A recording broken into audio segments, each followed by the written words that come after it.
Hello বন্ধুরা, তোমরা সবাই কেমন আছো? আশা করি ভালো আছো। আজকের একটা নতুন ভিডিও নিয়ে হাজির হলাম। তো আজকের ভিডিওটা হচ্ছে যারা রিটার্ন খুলেছেন তারা আসলে কি করবেন। যারা ফেসবুক, ইউটিউবের জন্য রিটার্ন খুলেছেন তাদের করণীয় হচ্ছে তাদের প্রতি বছর রিটার্ন জমা দিতে হবে। কাদের কর দিতে হবে আর কারা কর না দিলেও চলবে। অনেকেই টিন অ্যাকাউন্ট করেছেন কিন্তু জানেন না এরপর কি করতে হবে। তাই আজ পুরো বিষয়টি একদম সহজভাবে বুঝিয়ে বলবো। আয়কর রিটার্ন মানে হলো বছরে আপনি কত টাকা আয় করেছেন এবং কোথায় খরচ করেছেন তার হিসাব সরকারকে জানানো।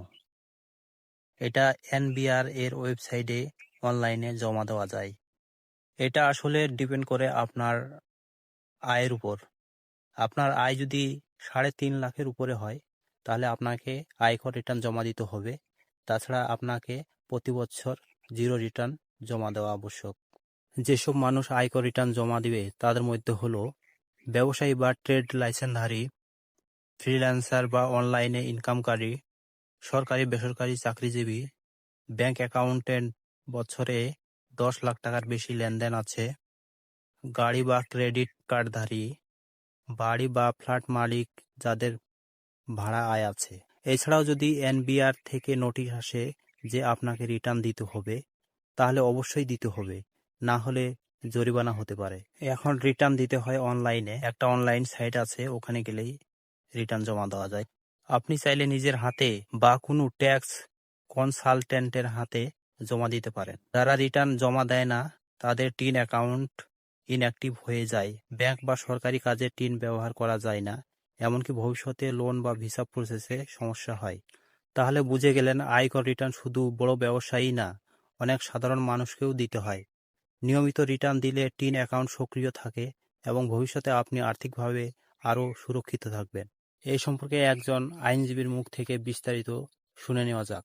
দেখেন, রিটার্নটা হলো একটা সিম্পল একটা জিনিস যে আপনার কি পরিমাণ সম্পত্তি আছে আর কি পরিমাণ আয় আছে, এটা একটা বিবরণী আপনি সরকারের কাছে জমা দেবেন প্রতি বছর। হ্যাঁ, প্রতি বছর এটা দেবেন।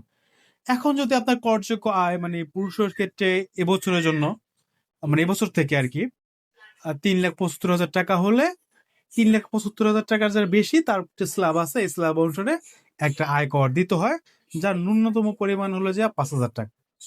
হ্যাঁ, মানে 3,75,000 উপরে আপনার যদি আয় হয়, এক এক টাকা বেশি আয় হলো 5,000 টাকা আপনাকে আয়কর দিতে হবে। এই আর যদি এর নিচে আয় থাকে তাহলে আপনি প্রতি বছর শুধুমাত্র আয়কর রিটার্নটা জমা দিয়ে যাবেন। প্রতি বছর রিটার্ন জমা দেবেন, আপনার আয়কর দিতে হবে না।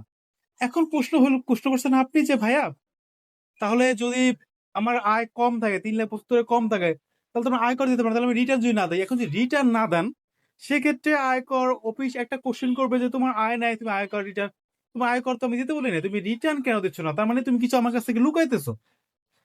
হ্যাঁ, ভয় পাইতেছো। দেখেন, আপনার যদি কোনো মামলার ভয় না থাকে তাহলে আপনি কেন পোলাই পোলাই থাকবেন?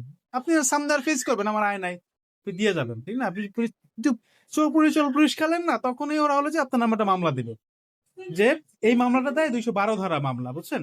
যে আয় গোপন করা।